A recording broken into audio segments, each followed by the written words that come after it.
기도 제목은 지난주 거 그대로 사용합니다. 이번 주일에도 제가 다시 한번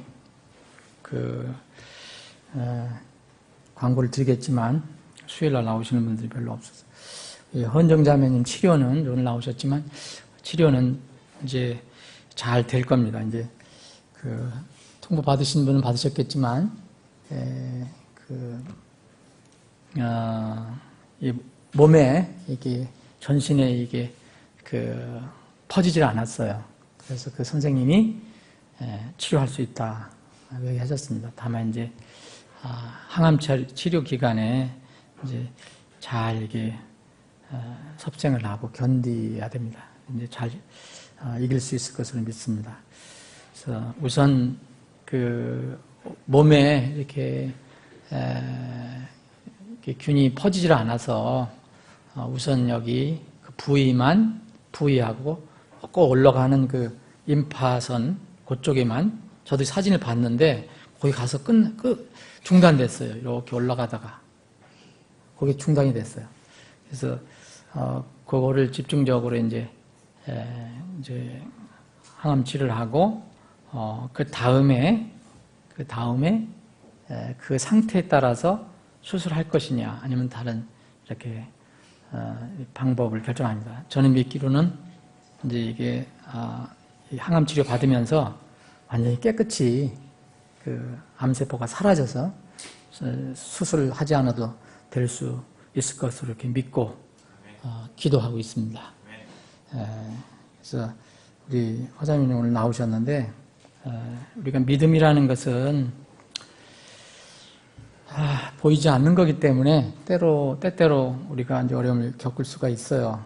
그런데 역시 하나님 말씀은 믿음은 말 그대로 우리가 하나님을 믿는 겁니다. 하나님을 전능하신.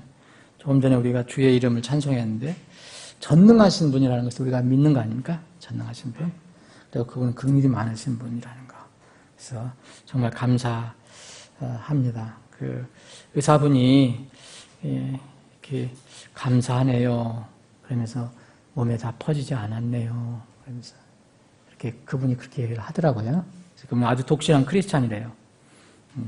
그래서 잠깐 얘기를 나누고, 그래서 그 의사를 위해서도 기도해야 되고 지혜가 필요하니까요.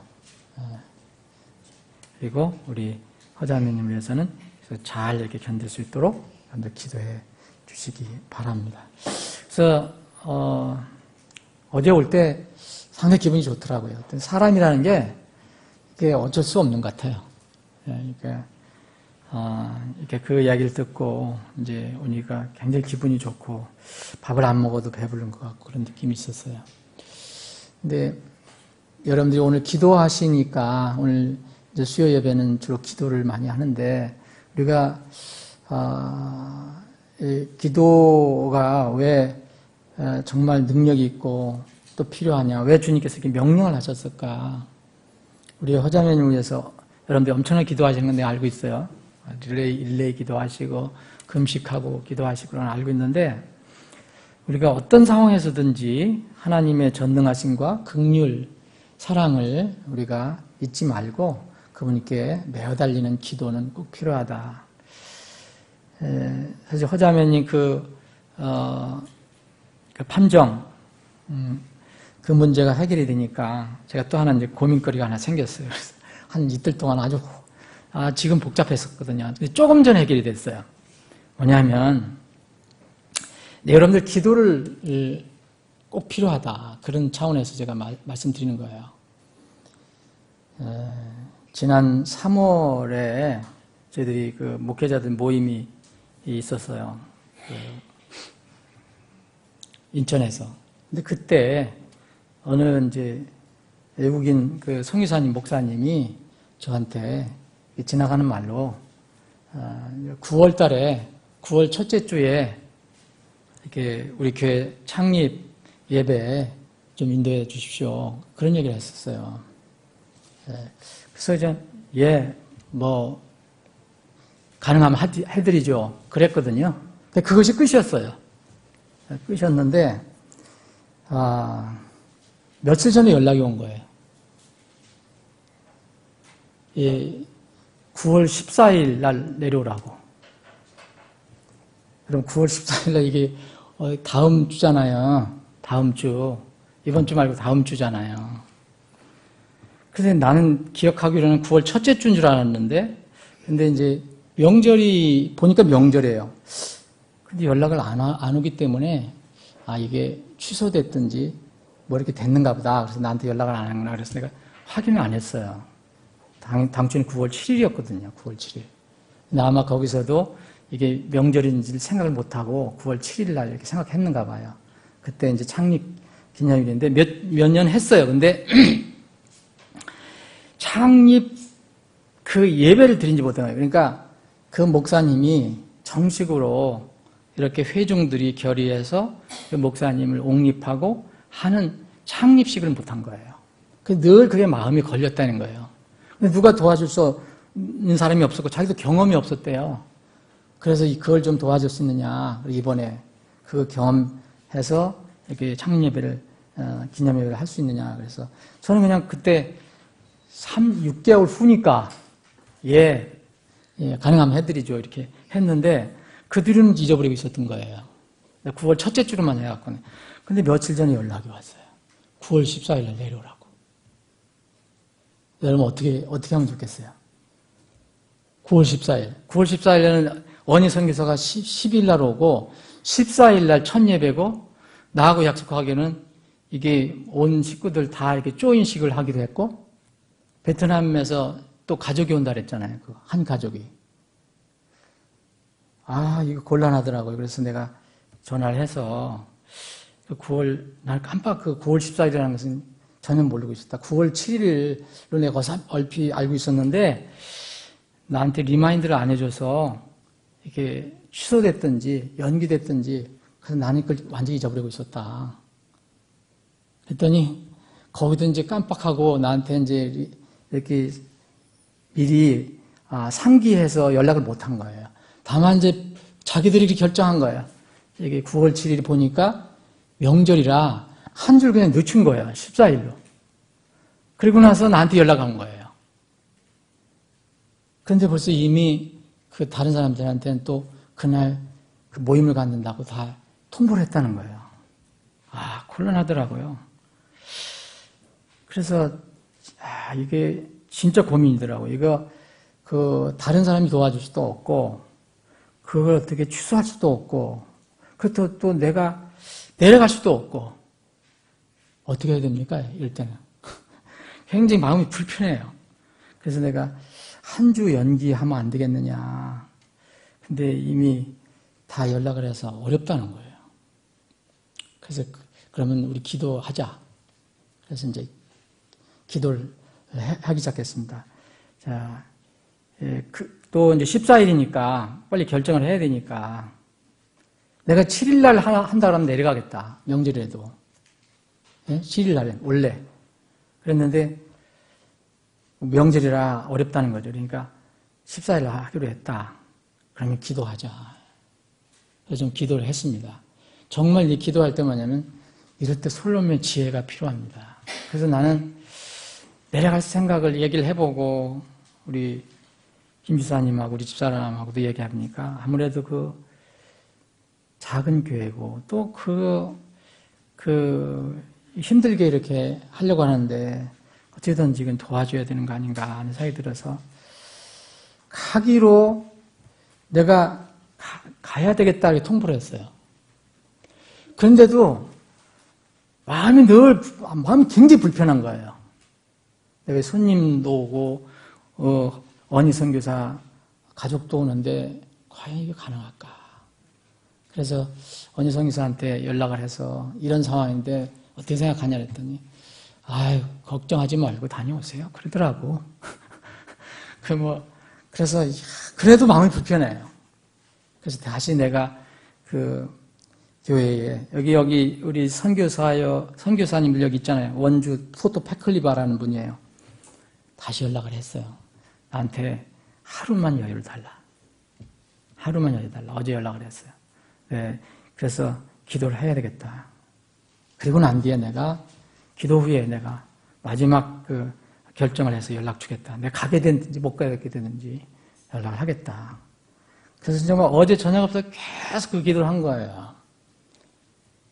지혜를 달라고. 내가 솔로몬의 지혜가 필요하다, 정말. 처음에는 갈까 생각했는데, 간다 생각하니까 영 마음이 불편해요. 또 안 가려고 하니까 또 너무 안 됐어요. 예. 그래서 서로 간에 좀, 거기도 그렇고 저도 그렇고 어려움이 있었지만 미리 준비를 잘 못한 게, 그래서 간절히 기도했습니다. 예. 근데 방법이 없어요. 아무리 방법 없어요. 거기서도 지금 갑자기 다른 목회자들을 구할 수가 없고요. 예. 그리고 창립 예배 그 식은 이게 조금 이렇게 자기도 경험이 없고 자기가 본 적도 없다는 거예요. 그러니까 좀 그걸 해줄 수 있느냐 해서 그렇게 뭐 다른 목사님들한테 부탁하기도 어려운가 봐요. 그럼 어떻게 해야 되는지 참 별별 생각을 다 했어요. 그래서 내가 아침 새벽에 일찍 갔다가 그러니까 그래도 우리 교회는 비는 거네요. 막 기도를 했는데 이제 제가 이제 이 저녁 지나면은 내일 가려고 결정을 했어요. 안 되겠다. 그래도 우리가 좀 힘들어도 가야 되겠다. 그랬는데 좀 전에 연락이 왔어요. 뭐라고 연락이 왔냐면 그날 예배 모임은 갔는데 창립 예배식은 연기하기로 했다. 그래서 정말 이게 솔로몬의 지혜인지 뭔지 모임 초청한 사람들은 다 오게 해서 그날 예배를 드리되 창립식 이제 거기는 이제 그 담임 목회자가 처음부터 그 사회를 못 봐요. 그렇게 할 때는 다른 사람이 제3자가 이렇게 사회를 봐서 그 회중들이 그 목회자를 자기들의 목회자로 결정하고 옹립하고 난 뒤에 단을 물려주죠.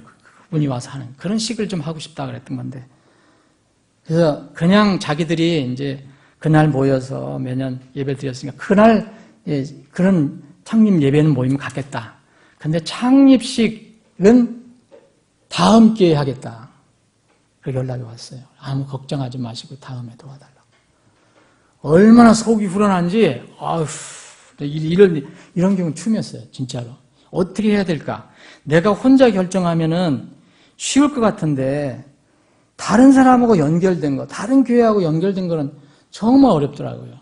근데 거기서도 계속 미리 상기를 못 시켜드려서 죄송합니다 하는데도 이게 일이 그르쳐질 수가 있잖아요. 그래서 정말 너무 감사했습니다. 너무 지금 제가 마음이 가벼워요. 이제 언니 선교사 와서 이렇게 해도 그날 24일날 모든 절차가 잘 진행될 수 있게 돼서 너무 감사합니다. 왜 말씀드렸냐면 우리 힘으로 해결되지 못할 때가 있어요. 그럼 어떻게 해야 되느냐. 내가 막 거기 불평하고 거기서도 날 불평하고 또 나는 그런 생각을 했거든요. 다른 목사를 한번 좀 알선해볼까. 인간적인 생각으로 또 인간적인 생각으로 어떻게 하면 거기서 나를 안 데려가게 하려고 하는 무슨 방법이 없을까. 막 생각을 했는데 이거 제쳐놓고 난 모르겠다. 주님이 원하시는 대로 결정해 주십시오. 양쪽 그렇게 기도했습니다. 우리 교회와 그 교회가 이번 일로 인해서 서로 불편함이 없이 서로에게 유익한 방법으로 결정해 주십시오. 그런데 거기서 스스로 그렇게 결정해서 나한테 통보하십니다. 너무너무 감사합니다. 그래서 다시 언니 선교사한테도 연락하고 편안한 마음으로 하라. 무슨 문제가 다 해결됐으니까 이렇게 했습니다. 그래서 꼭 우리가 기도가 필요하다는 것을 다시 한번 이거 아무것도 아닌 것 같지만 여러분 아무것도 아닌 것 같지만 제 마음은 얼마나 불편한지 몰라요. 이틀 동안 저 현대 아산병원에 올 땐 기분이 좋았는데 그 얘기가 나오고 나서는 계속 불편한 거예요. 이걸 어떻게 해야 되나.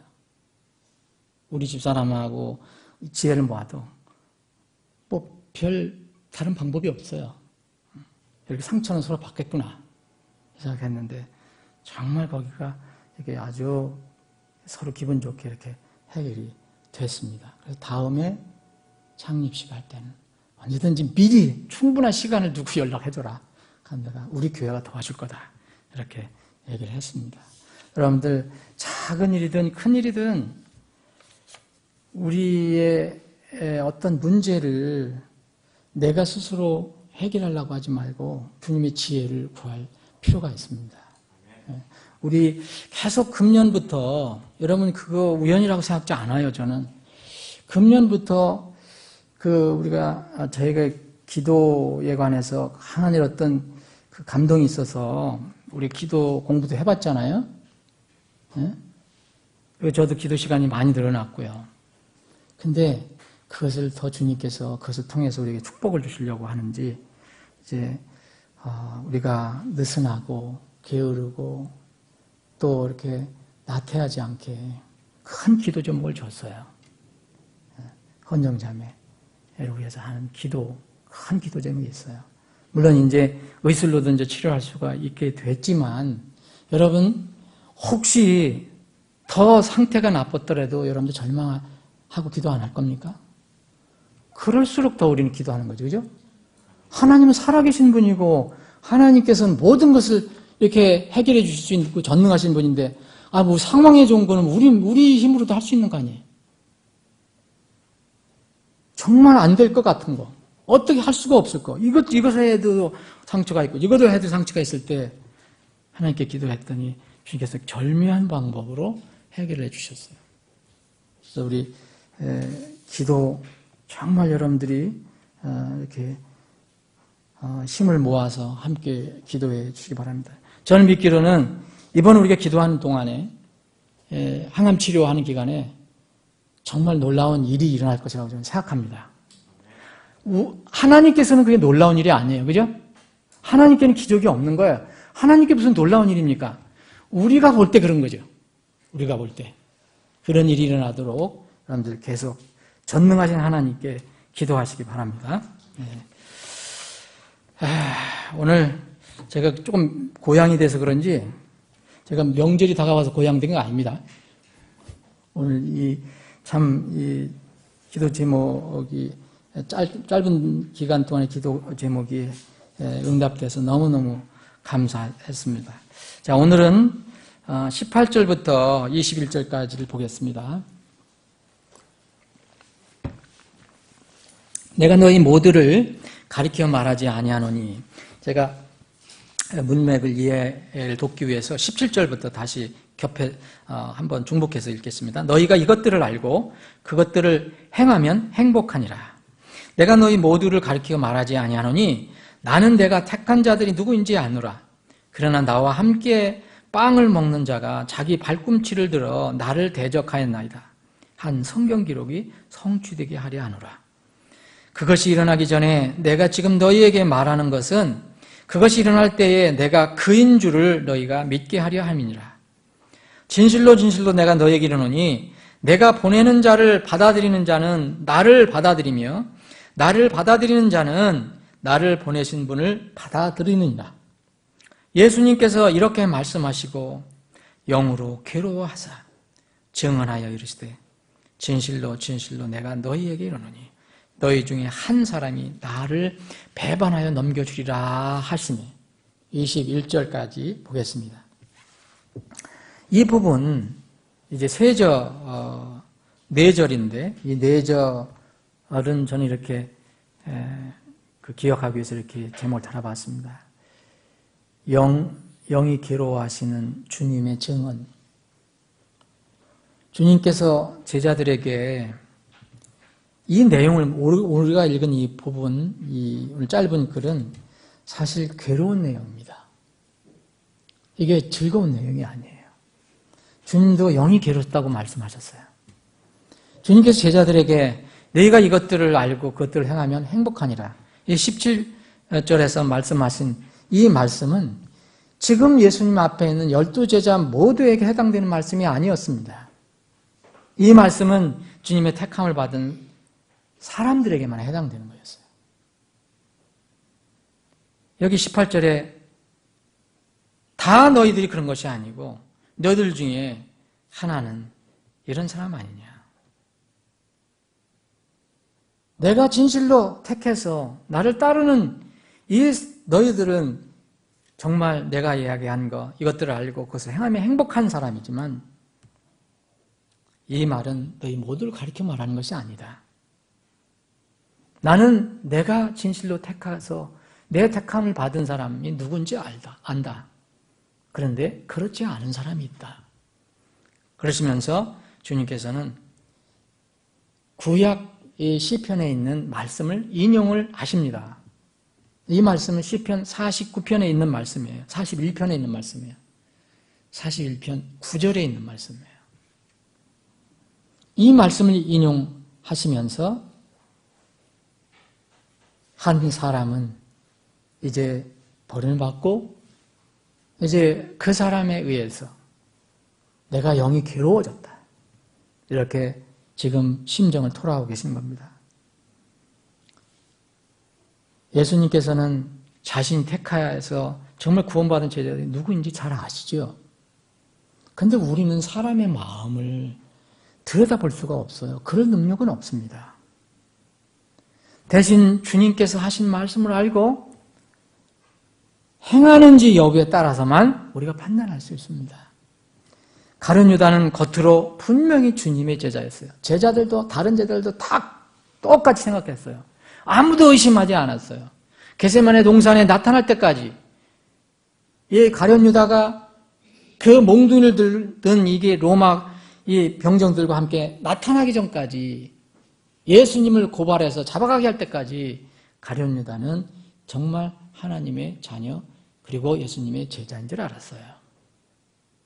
제자들은 여전히 하나님이 아니었기 때문에 사람 마음을 깊이 알 수 없습니다. 우리도 똑같습니다. 가룟 유다는 겉으로 주님이 제자였지만 실제로는 자신이 제자가 아니고 주님의 제자가 아니고 자신이 주인이었던 사람입니다.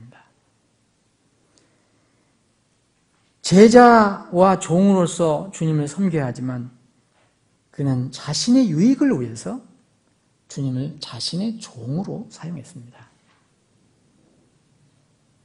경건한 여인들은 어떻게 했습니까? 자신의 재물을 아낌없이 주님께 드려서 주님의 죽으심을 준비했습니다. 그런데 가룟 유다는 자신의 재물을 얻기 위해서 주님의 죽으심을 이용했습니다. 가룟 유다는 주님의 택함을 받지 못해서 불행한 것이 아닙니다. 남을 섬기지 못하고 자기 자신을 위해서 남을 이용하는 그런 인생이었기 때문에 그는 결코 행복할 수 없었어요. 여기 17절에 있는 말씀, 너희가 이것들을 알고 그것들을 행하면 행복하다. 너희들 행복하다.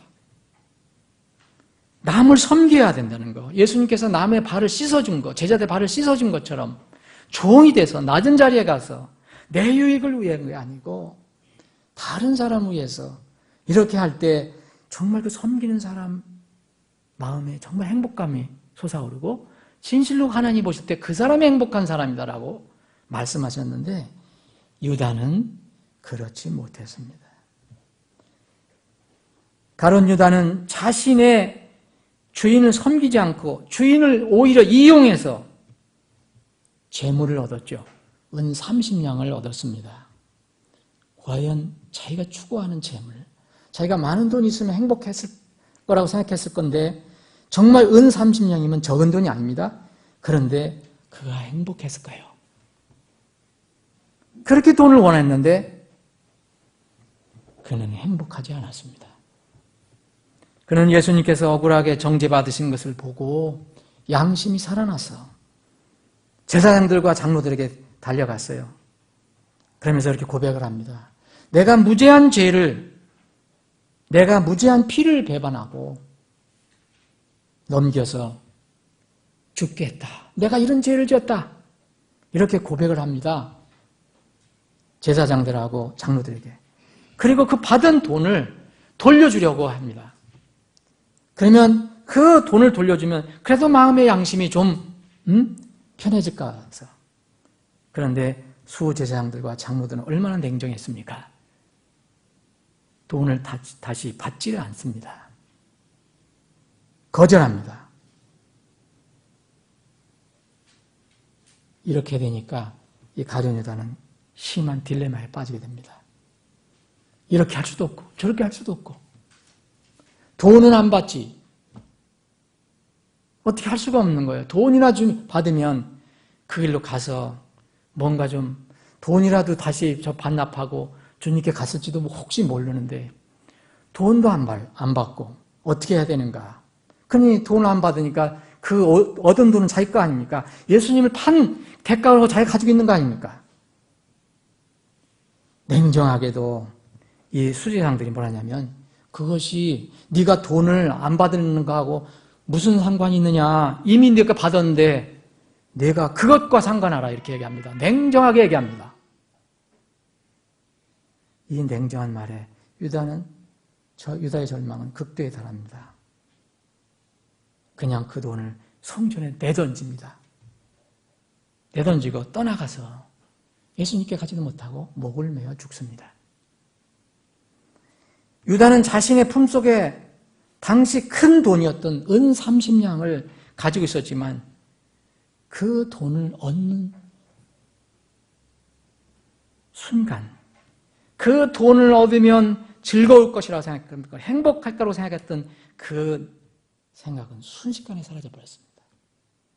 자기가 추구했던 그 물질의 행복은 자신을 스스로 자기 자신을 찌르는 오히려 불행의 칼이 되고 말았습니다.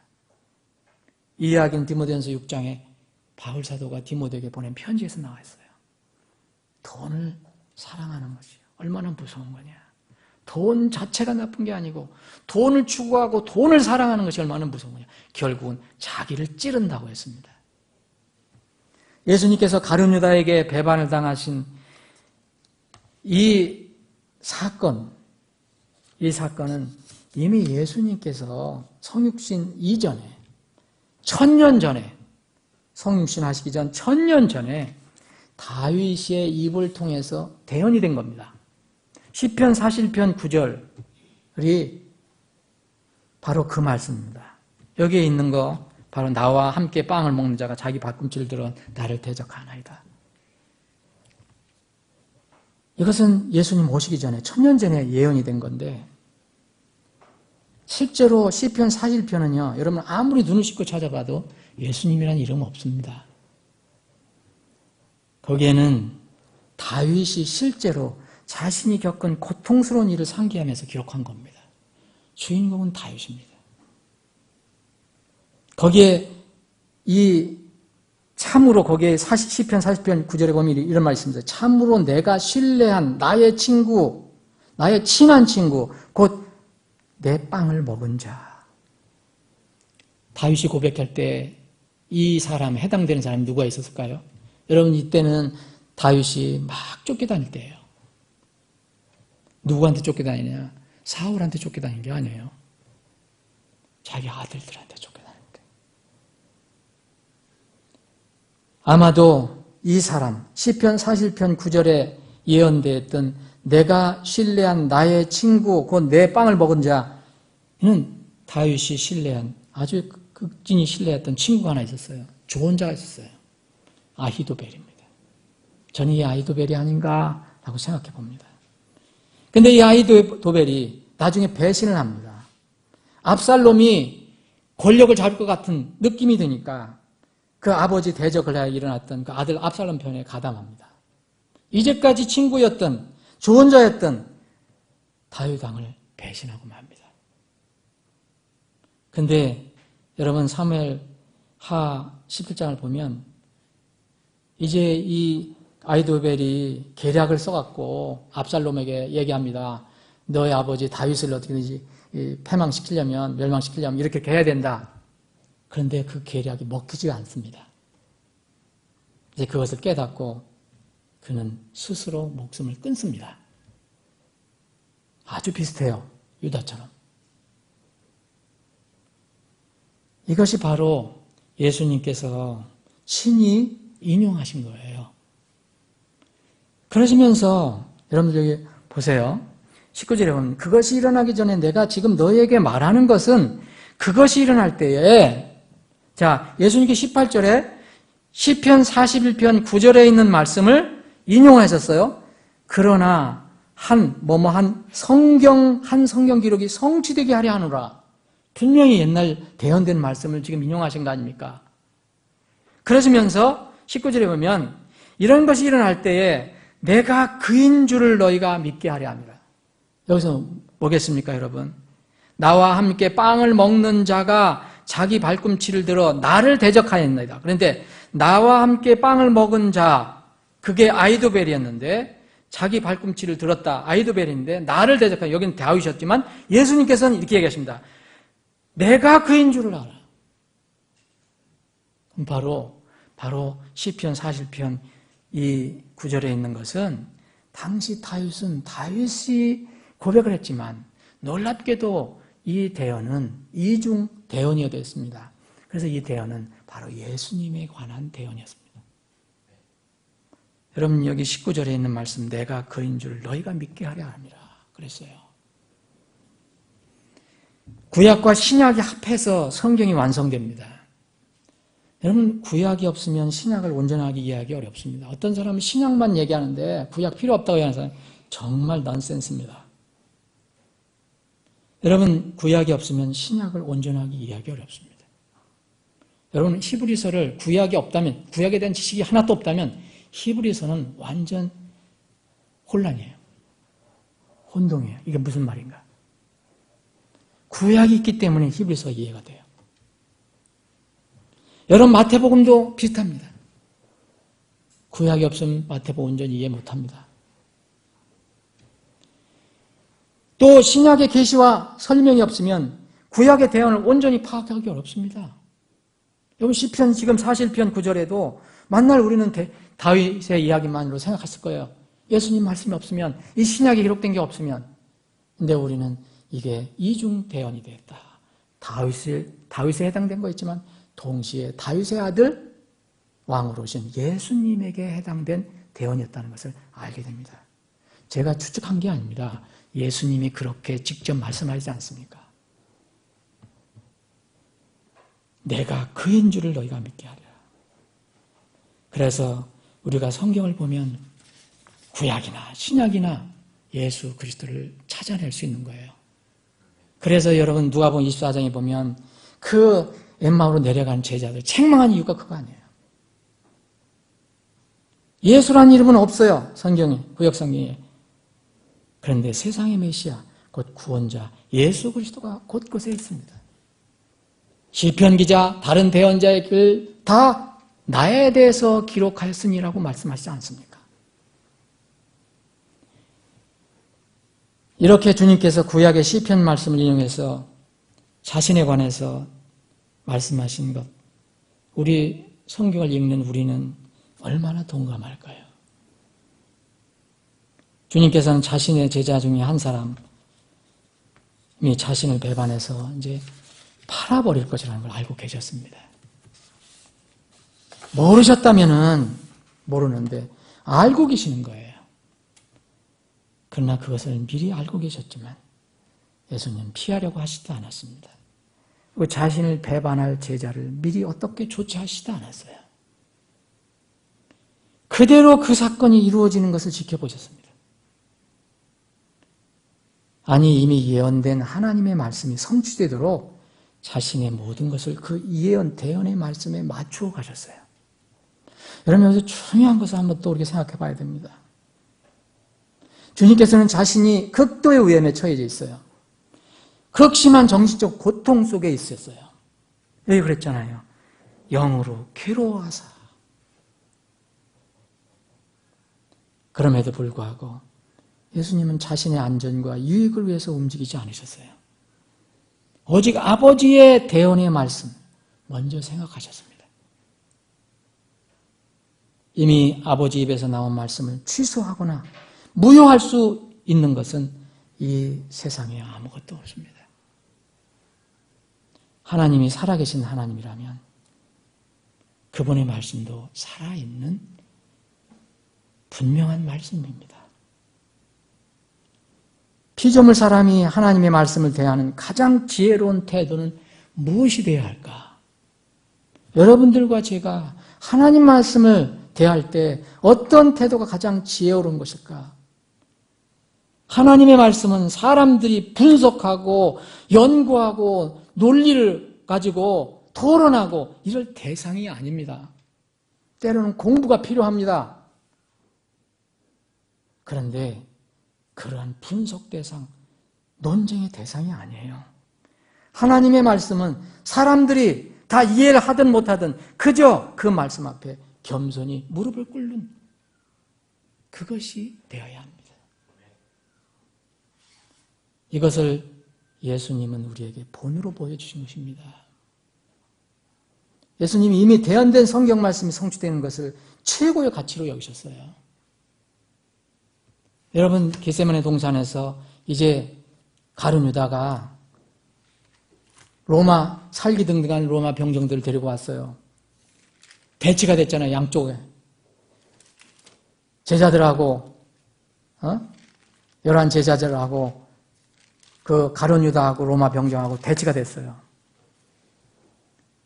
여러분, 거기서 좀 용감한 베드로가 이 상대방을 칼로다가 치잖아요. 예수님께서 뭐라고 했습니까? 다시 칼집에 꽂으라. 너는 내가 지금 아버지께 기도하면 당장 하나님께서 12군단 못 보내실 줄 아냐? 12군단의 천사를 못 보낼 줄 아냐? 그러나 그렇게 되면 반드시 이렇게 되리라는 성경 기록들이 어떻게 성취되겠느냐?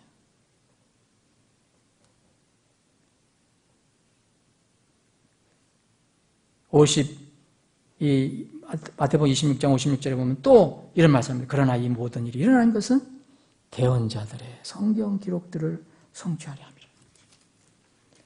예수님은 철저하게 이미 기록된, 이미 대언된 하나님 말씀을 철저하게 따르셨고 그것을 성취되도록 자기 자신을 맞추셨습니다.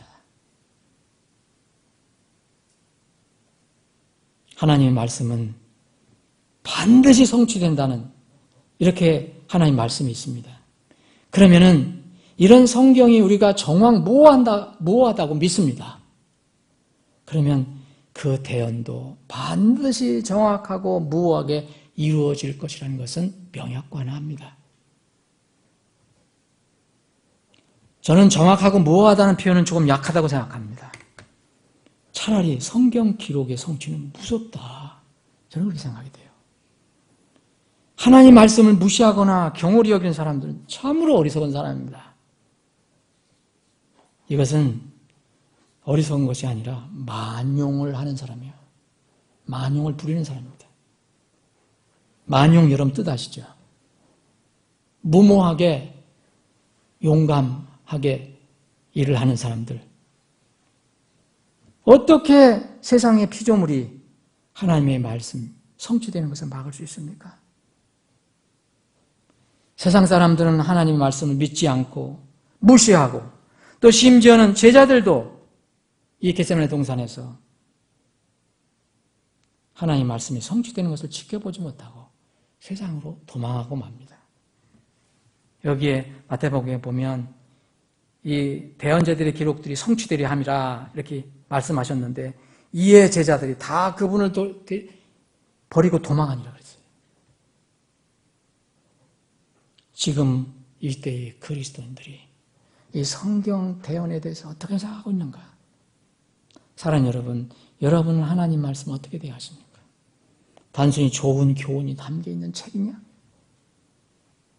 아니면 정말 우리 생명이 달려있는 1.1획도 땅에 떨어지지 않고 반드시 성취될, 정확하게 성취될, 애누리 없이 성취될 대언의 말씀으로 믿고 있는가? 여러분, 우리 신앙생활은 사실 이 태도에 달려 있습니다. 여러분들이 아무리 신실하다고 해도 하나님 말씀이 성취될 것이라, 분명히 성취될 것이라는 것을 믿지 않으면 여러분들의 그 신실함은 언젠간 무너집니다. 모든 신앙은 말씀에 대한 믿음입니다. 예수님께서 종들에게 종이 되는, 제자들에게 종이 되는 행복에 대해서 말씀하시고 그 한 사람의 정체를 밝혀주십니다. 그리고 예수님을 보내신 아버지 하나님과의 관계에 대해서 말씀하셨어요. 20절에 보면 사실 20절은요, 이게 대린 동일화의 원리입니다. 여러분 대리인 동일화의 원리 아시죠? 우리가 눈에 보이지 않지만 어떤 사람의 대리인이라면 그의 역할이 바로 그 나를 보내신 사람과 똑같은 역할을 하는 것 아닌 거예요. 여기에 보면 내가 보내는 자를 받아들인 자는 나를 받아들이며, 그러니까 너희들을 받아들이는 자는 나 예수를 받는 것과 똑같다. 베드로가 가서 어떤 사람이 가서 얘기할 때 그 사람을 받아들이는 사람은 베드로를 받아들이는 게 아니고 예수님을 받아들인다는 거죠. 나를 받아들이는 자는, 그럼 예수님을 받아들이는 사람은, 그때 당시 예수님 믿지 않는 사람들이 많았는데 예수님을 받아들이는 자는 나를 보내신 분, 누구냐? 너희들이 믿는다고 하는 하나님을 받아들이는 건 똑같다. 이게 대리인 동일화의 원리 아닙니까? 이 신학 예수 용어가 없어요. 이건 제가 만드는 건데 이게 맞는 말인지 모르겠어요. 대리인 동일화의 원리는 기독교 신앙에서 빠져서는 안 될 중요한 원리입니다. 이 원리는 반드시 개인의 믿음을 기초로 하기 때문입니다. 예수님께서 보내신 그 제자들이 당시에는 예수님의 대리인으로 활동했습니다. 그래서 어떤 사람에게 예수님 그 제자들의 이름으로 어떤 사람에게 냉수 한 그릇을 대접하면 예수님께서 그것을 나에게 한 것으로 기억하고 똑같이 간주한다고 말씀하셨습니다.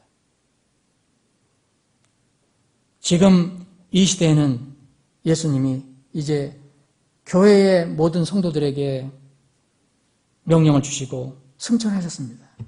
하나님도 눈에 안 보이시고 예수님도 눈에 안 보입니다. 그분과 우리가 대화할 수도 없습니다. 이 신약시대의 대리는 누구냐? 로마 교황이 아닙니다. 로마 교황이 내가 예수 그리스도의 대리자라고 그러잖아요. 대리인이 로마 교황이 아닙니다. 예수님의 말씀으로 구원받아서 하나님의 자녀가 된 사람은, 예수님 따른 사람은, 그 명령을 받은 사람은 다 주님의 대리인입니다. 이 대리인 직분을 두 가지 방향에서 잘 활용해야 합니다. 첫 번째, 세상 사람들은 주님의 대리인을 은혜롭게 대해야 한다는 거예요. 그 사람들이 눈에 보이지 않는 하나님이라고 해서 함부로 대하다가는 나중에는 엄청난 하나님의 심판을 받게 되어 있어요. 왜냐하면 예수님께서 이 대리인으로 삼은 이 교회의 성도들, 복음을 전한 사람들을 대하는 것을 그대로 예수님께 하는 것으로 예수님이 간주하신다고 했기 때문입니다. 또 예수님으로부터 대리인으로 임명받은 우리 그리스도인들은 자신이 받은 대리인 직분을 어떻게 수행할 것이냐도 문제입니다. 우리는 이런 다 명령을 받았습니다. 그러므로 너희는 가서 그랬어요. 우리에게 주셨어요. 가라고 니들. 가서 복음을 전해라 그랬어요. 너희는 온 세상에 가서 모든 피조물에게 복음을 전해라. 우리가 분명히 대리인입니다. 그들에게 예수님을 보여드릴 수 없어요. 우리가 그 예수님을 보여드리는 겁니다. 그래서 우리가 이 대리인 직분을 어떻게 잘 수행할 것이냐. 이것이 바로 우리가 주님 앞에서 그리스도의 심판석에서의 평가받을 내용입니다. 기도하시겠습니다. 아버지 하나님, 오늘 짧은 구절이지만 이 말씀을 통해서 우리에게 도전을 주시고 또 확신을 주시고 또 소망을 또 주심을 감사합니다. 아버지 하나님, 우리에게 이 귀중한 대리인의 직분을 주셨습니다. 저희들이 잘 감당할 수 있도록 지혜와 믿음을 더하여 주시기를 간절히 원합니다. 우리의 믿음이 반드시 이미 기록된 하나님 말씀에 단단히 기초를 두게 하여 주셔서 어떤 상황에서도 흔들리지 않는 믿음을 견지하게 하여 주시옵소서. 아버지 하나님, 우리 사랑하는 지체들이 여러 가지 기도 제목을 놓고 기도합니다. 그 기도 제목을 들어주시길 원합니다. 주님, 전능하신, 치료하시는 전능하신 하나님의 그 능력의 손을 지금 우리 사랑하는 지체, 투병하는 지체의 약한 부위에 얹어주시기를 원합니다. 하나님께는 놀라운 것이 없고 기적이 없습니다. 우리는 놀라운 것이 있고 기적이 있습니다. 주님, 살아계신 하나님께서 치료하는 과정 속에서 주님, 우리에게 놀라운 일이 일어날 수 있도록 크게 역사하여 주시옵소서. 우리 교회가 하나님께서 놀랍게 역사하신 그 역사를 계속 간직할 수 있는 은혜를 우리에게 허락해 주시옵소서. 모든 것을 주님께 의탁하고 감사드리며 거룩하신 예수님의 이름으로 기도합니다. 아멘.